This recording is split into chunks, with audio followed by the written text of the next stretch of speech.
And welcome back. For us, it's the heat, it's the humidity across southwest Florida, and for Naples, a record-setting 97 degrees. Both Fort Myers, Punta Gorda running above normal. We hit 96 officially in both of those spots, but check out the maximum heat index values.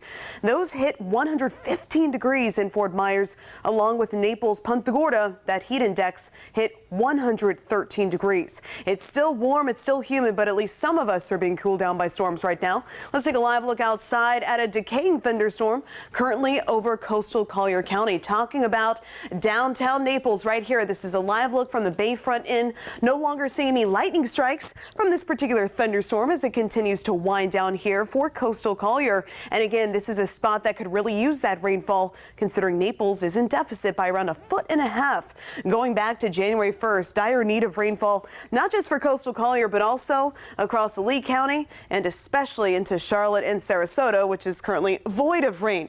Before we dive deeper into that, I want to bring you an update. It's a quarter-acre fire right now, ignited by lightning. This is Coconut Road right here. This is located in Estero, by the way. So Coconut Road's right here. This is Marsh Landing Boulevard. Currently, Estero Fire as well as the Florida Forest Service are on scene, helping to put this brush fire out. They're basically saying that the vegetation there is very dense and that's causing it to be a bit harder to get under control. But at least we are seeing some lighter rain falling there, and that lightning threat continuing to diminish here with this thunderstorm as it continues to decay right here over FGCU. Meanwhile, up toward Gateway, another little thunderstorm just developed. Is what we call a pulse storm. It's pulsing up and then it's going to be pulsing back down, but it's nearly stationary here over Gateway. So give it about 30 minutes or so before it will fully die out. Then up here toward Babcock Ranch, in between Babcock Ranch and LaBelle, still monitoring some of this light to moderate rain with that decaying thunderstorm as well. Down here toward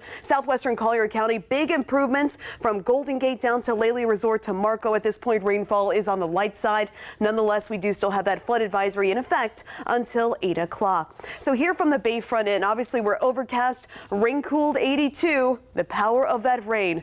Right now it's feeling more like 89, so definitely feeling a little bit of a respite for Naples. Meanwhile, where we're not being cooled down by downpours, notice Cape Coral still reporting a heat index of 106 degrees alongside Sanibel.